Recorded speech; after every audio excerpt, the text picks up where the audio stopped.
Chapter 1. The Mender of Things. In the small, sun-bleached town of Redemption, where the plains began to gather themselves for the climb into the mountains, Samuel Vance was the mender of things. At 67, he was the town's tinsmith, a master of a humble but essential craft. His hands, gnarled with age and scarred by a lifetime of work, could coax a leaky bucket back to usefulness, solder a broken lantern until it shone like new, and mend the intricate workings of a stovepipe with a quiet, patient skill. His workshop, situated on a quiet side street, was a place of ordered utility. It smelled of hot metal, of rosin flux, and the faint acidic tang of solder. It was a world of tangible problems and practical solutions, a world Samuel understood. He was a man of few words and profound routine. His hair was the colour of steel wool, his eyes a clear, observant grey, and his face was a quiet landscape of solitude. For 15 years since his wife Martha had passed from a sudden illness, Samuel had lived a life of functional loneliness. He was a part of the town, but also apart from it. He mended its broken objects, but he kept his own broken heart, carefully shielded its seams, soldered shut against the possibility of further damage. His life was a predictable rhythm rise at dawn light. The forge spent the day in the company of metal and fire and closed the shop at dusk. He was respected, reliable, and profoundly alone. He believed his life was set in its final unchangeable pattern. He was the town's mender, a man who fixed things for others while his own life remained quietly, irreparably broken. He had no idea that a woman was about to arrive in Redemption who would present him with a problem that couldn't be solved with a soldering iron and a hope he had long since forgotten. Chapter 2. The Teacher of Hope. Eleanor Lowell arrived on the autumn stagecoach, a woman who carried with her an air of quiet determination and the scent of chalk dust and old books. At 65, she was a woman starting over a prospect that was both terrifying and strangely liberating. She was a widow, her husband, a gentle, scholarly professor, having passed 2 years prior, leaving her with a wealth of knowledge, a small pension, and a deep, aching void. She had come to Redemption to take up the post of town schoolteacher. The town's previous school had been shuttered for years, its teacher having moved on its benches gathering dust. The town council, prodded by a few forward-thinking mothers, had finally agreed to reopen it, offering a modest salary and the use of the small, neglected schoolhouse at the edge of town. For Eleanor, it was not just a job, it was a purpose, a reason to get up in the morning, a place to plant a new garden for her soul. Eleanor possessed a grace and intelligence that was immediately apparent. Her hair was a soft, elegant silver, her eyes a warm, empathetic hazel, and she spoke with the clear, patient articulation of a lifelong educator. She looked at the dilapidated one-room schoolhouse with its peeling paint, its dusty windows, and its silent waiting bell, and she did not see decay. She saw potential. She saw a future. Her first task, however, was a practical one. The autumn chill was already creeping down from the mountains, and the schoolhouse's old pot-bellied stove had a long rusted crack in its stovepipe. It was a fire hazard unusable. "You'll need to see Samuel Vance about that," Mayor Thompson told her, pointing down the street. "He's the only tinsmith for 50 miles. A bit of a grump, but he knows his business." With a sense of purpose, Eleanor walked to the tinsmith shop. The rhythmic tap, tap, tap of a small hammer stopped as she entered. She found Samuel at his workbench, his back to her. He turned slowly, his grey eyes guarded, assessing. "Mr. Vance," she said, her voice calm and clear. "My name is Eleanor Lowell. I am the new schoolteacher. I'm told you are the man who can fix a broken stovepipe." Samuel looked at this woman, at her intelligent eyes and the quiet strength in her posture. He had expected the town to hire some young flighty girl. This was a woman of substance. It was an unwelcome complication to his ordered world. "I might be." He grunted, his voice rough from disuse. "Bring it here. I'll look at it." It was their first meeting. A transaction. A practical problem to be solved. Neither of them knew it was the first clumsy soldering of two solitary lives. Chapter 3. Mending the Seams. The relationship between the tinsmith and the teacher was built at first on a foundation of necessary repairs.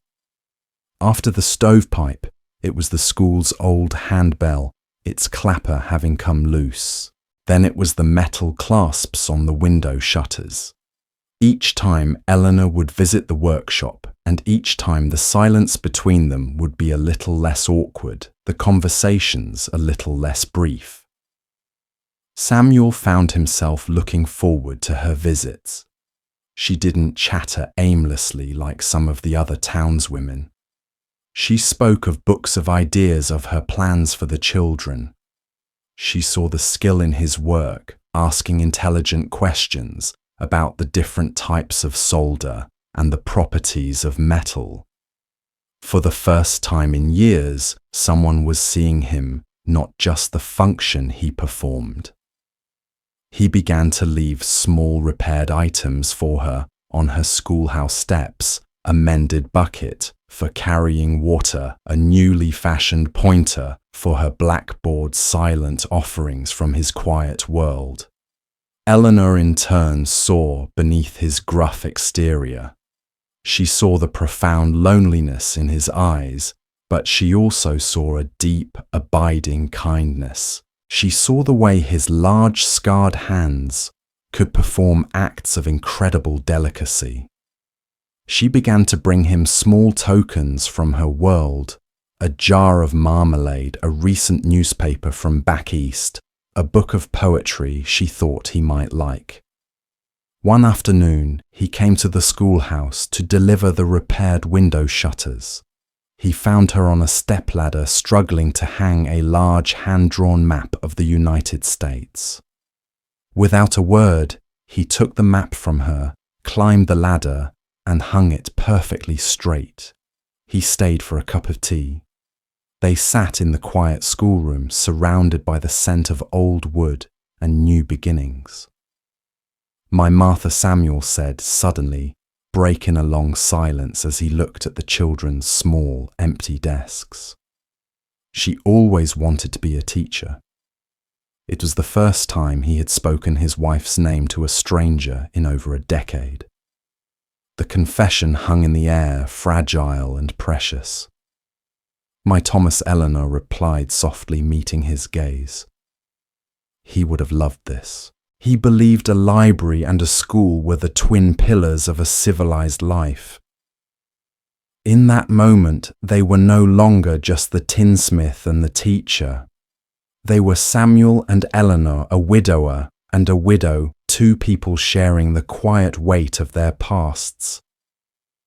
A new tentative seam was being stitched between them, one of a fragile, unexpected companionship. Chapter 4. The Shadow on the Land.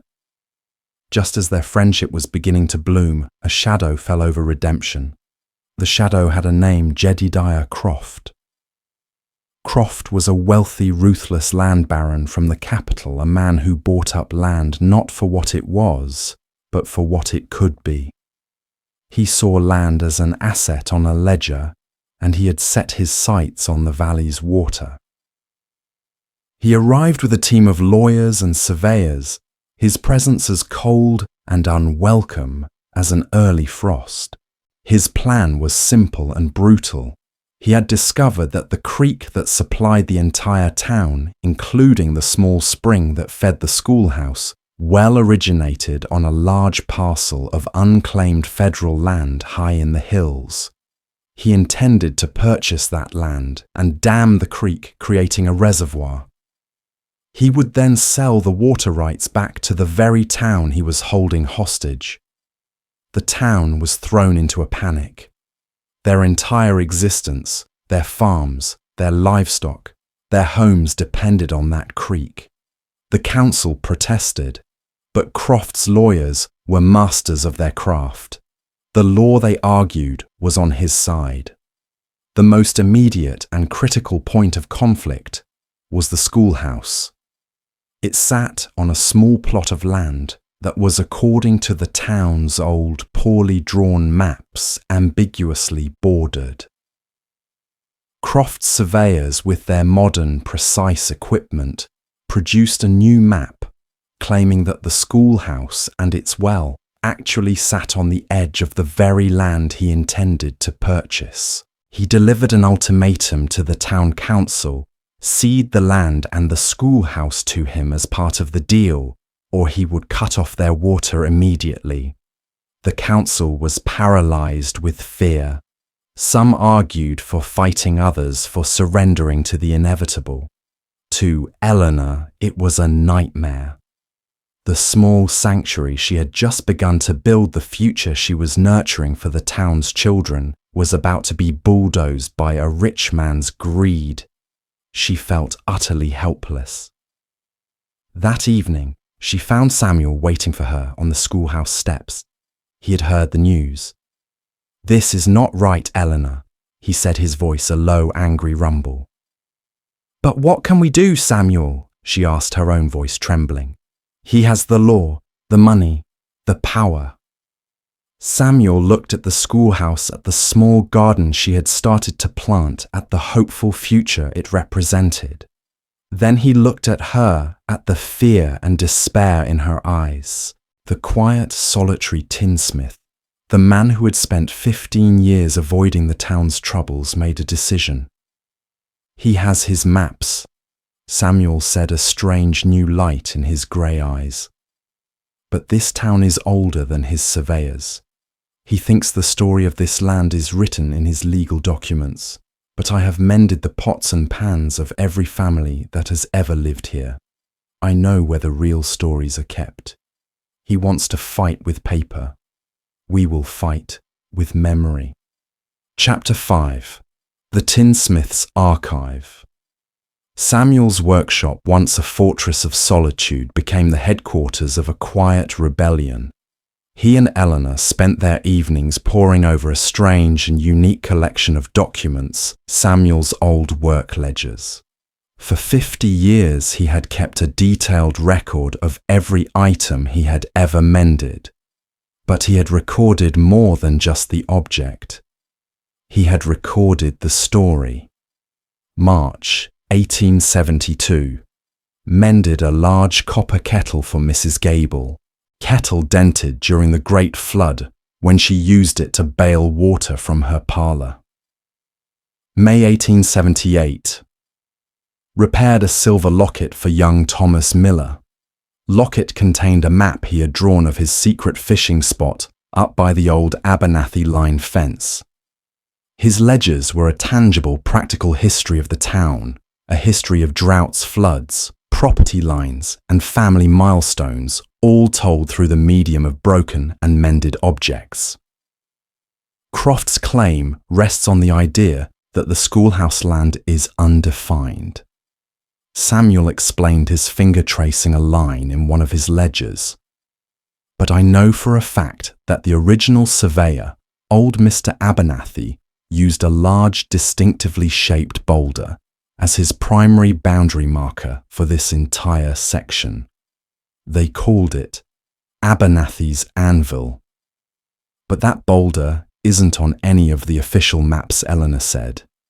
"No," Samuel said, a slow smile spreading across his face. "But I know where Abernathy kept his private papers. He was a paranoid old man. He didn't trust banks. He kept his important documents, his will, his original deeds, his private survey maps in a custom-made heavy-gauge tin box. A box I repaired for his widow about 10 years ago. A jolt of excitement went through Eleanor. And where is this box now? She told me she was storing it for safekeeping in the driest, safest place she knew. Samuel said, his eyes twinkling.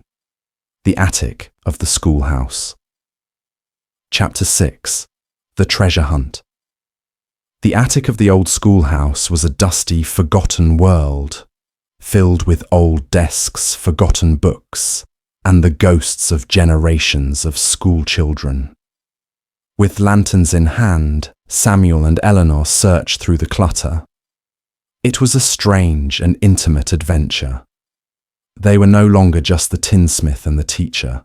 They were partners in a quest. After an hour of searching behind a stack of old readers, they found it. A heavy dark green tin box, sealed with a sturdy lock. "This is it," Samuel breathed. "But it's locked. And I don't have the key." Eleanor looked at the lock, then at Samuel's hands. "You are the mender of things, Samuel Vance," she said with a confident smile. "I have a feeling you know how to unmend them as well." With a set of his fine tools, Samuel went to work on the lock. It was a delicate operation, requiring the same patience and precision as repairing a fine watch. Eleanor held the lantern steady, her presence a calm, reassuring anchor. After a few tense moments, there was a soft click. The lock sprang open. They lifted the heavy lid.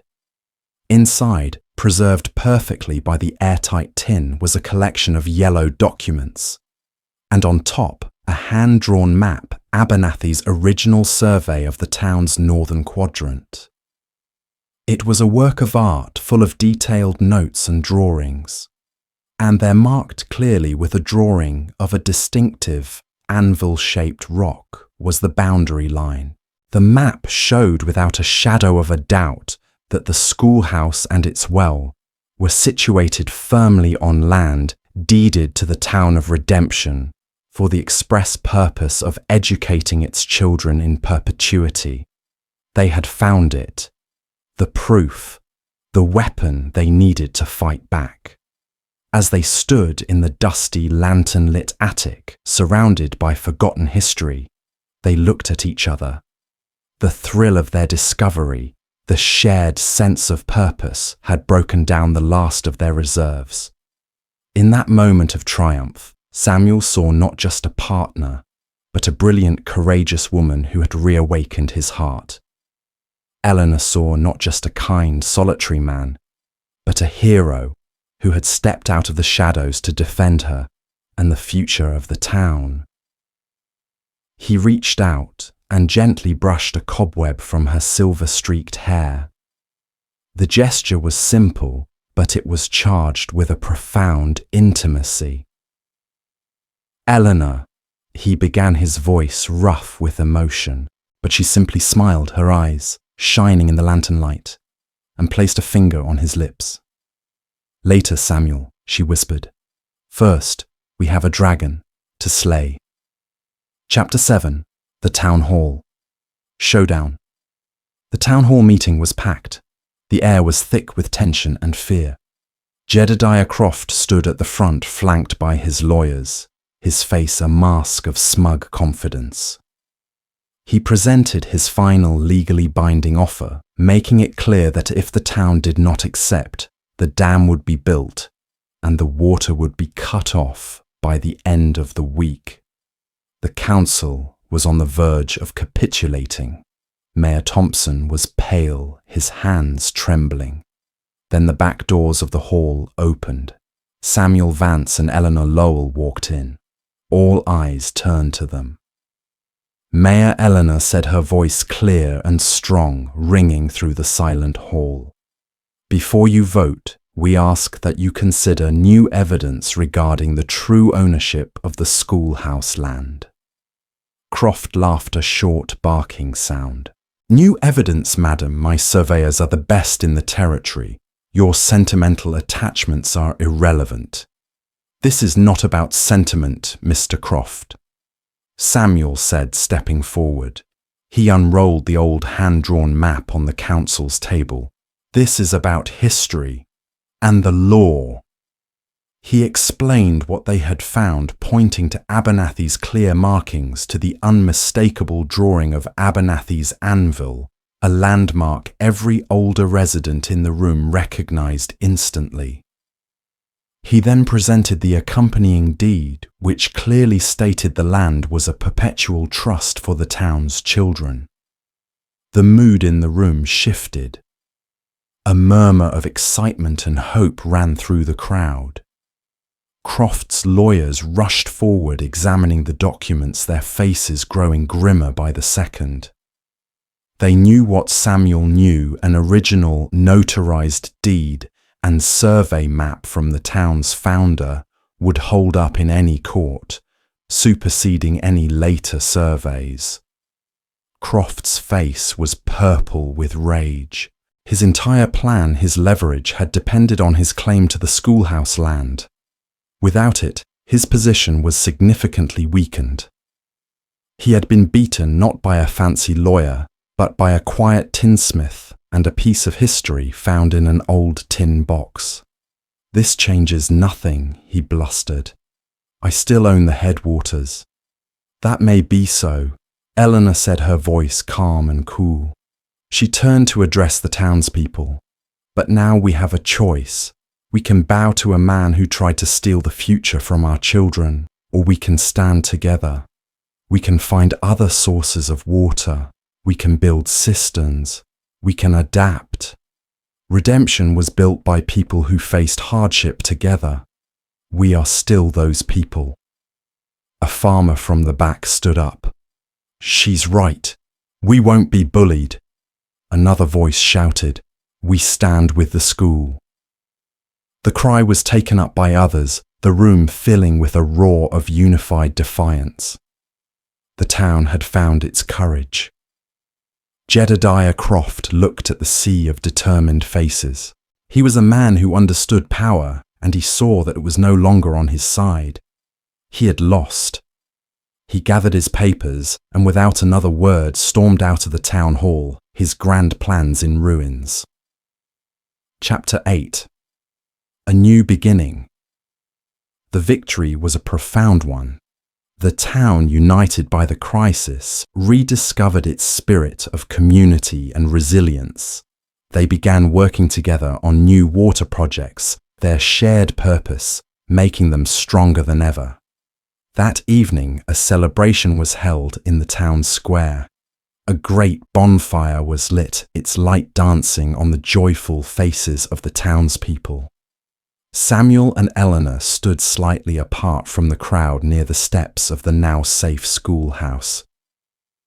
You were magnificent today, Eleanor, he said, his voice full of a deep, quiet admiration. We were magnificent, Samuel, she corrected him softly. He turned to her, the firelight playing on his face, softening the old scar, warming the grey of his eyes. Eleanor, he began, his voice full of a lifetime of unspoken feelings. For 15 years my life has been silent. The gears were all turning, but the hands were still. You have set my heart ticking again. He reached out and took her hand. I am an old man and a mender of broken things. I know I am not what you might have dreamed of. But if you would have me, I would like to spend the rest of my time mending our lives together. Eleanor's heart, which she had so carefully guarded, felt as though it would burst with a quiet, profound joy. Oh, Samuel, she whispered, tears shining in her eyes. I think that is exactly what I have been dreaming of. He leaned down and kissed her. It was a kiss that tasted of wood smoke, of shared victory, of a love that had taken a lifetime to find its perfect time. It was not the fiery passion of youth, but something far more precious, a quiet, steady and unbreakable promise. The tinsmith and the teacher, two solitary souls who had found each other in the autumn of their lives, stood hand in hand, their faces illuminated by the bonfire, their future stretching before them, as bright and full of promise as a newly mended clock, ticking perfectly at last. Thank you for joining us at the Story Nook. We believe that it is never too late for a new beginning, and that the strongest love stories are often the ones built on the foundations of a life already lived.